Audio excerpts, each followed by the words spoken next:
Hi guys, അപ്പോൾ ഇന്നത്തെ വീഡിയോയിൽ നമുക്കൊരു ചെറിയ കല്യാണ വിശേഷങ്ങളൊക്കെയാണ്. അതും മലപ്പുറം കല്യാണ വിശേഷങ്ങൾ. ഈ ഇരുന്ന് മൈലാഞ്ചി ഇട്ടുകൊണ്ട് ഫോണിൽ ചൊല്ലിക്കൊണ്ടിരിക്കുന്ന ആളാണ് നമ്മുടെ പെണ്ണ്. ഞങ്ങളുടെ കൂട്ടത്തിൽ തന്നെ സെക്കൻഡ് ബ്രൈഡാണ് ആള്. അങ്ങനെ ക്ലാസ് വിട്ട് വന്നു കഴിഞ്ഞത് നമ്മളിനി നേരെ മലപ്പുറത്തിന് വണ്ടി കയറാനായിട്ട് പോവാണ്. ഞങ്ങളൊരു 10-15 പേരോളം ഉണ്ടായിരുന്നു. നമ്മൾ എറണാകുളം വരെ ബസ്സിന് പോയിട്ട് അവിടെ പിന്നെ ട്രെയിനാണ് പോയിട്ടുണ്ടായിരുന്നത്. വൈകിട്ട് 8:30 ട്രെയിൻ. അപ്പോൾ നമ്മളൊരു വൈകിട്ടൊക്കെ ആയപ്പോൾ നമ്മൾ എറണാകുളത്ത് എത്തിയിട്ടുണ്ടായിരുന്നു.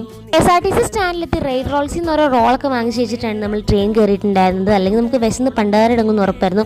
അങ്ങനെ സ്റ്റേഷനിലെത്തി. കല്യാണപ്പെണ്ണും ആക്ച്വലി ഞങ്ങളുടെ കൂടെ തന്നെയായിരുന്നു പോന്നിട്ടുണ്ടായിരുന്നത്. കാരണം അറ്റൻഡൻസ് വളരെ പ്രധാനമായതുകൊണ്ട് നമുക്ക് റിസ്ക് എടുക്കാൻ പറ്റില്ലായിരുന്നു. അങ്ങനെ കിട്ടിയ കുറച്ച് സീറ്റിൽ നമ്മളെല്ലാവരും കയറിയിരുന്ന് ആകെപ്പാട് ബഹളവും പരിപാടികളും ഒക്കെ ആയിരുന്നു. യൂനോകളെയും താഴ്ത്തിരുന്നോട് മിണ്ടാതിരിക്കൂ എന്ന് അപേക്ഷിച്ചപ്പോഴാണ് നമ്മൾ മിണ്ടായിരുന്നത്.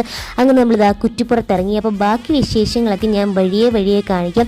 അങ്ങനെ കുറ്റിപ്പുറത്ത് നിന്ന് നമ്മൾ നേരെ ആളുടെ വീട്ടിലേക്ക് പോകാനായിട്ട് തുടങ്ങുകയാണ്. ഇനി അവിടെ ചെന്ന് ഫുഡൊക്കെ കഴിച്ചിട്ട് കുളിയൊക്കെ കഴിഞ്ഞിട്ട് നമുക്കിനി നേരെ കിടന്നുറങ്ങണം. So bye guys.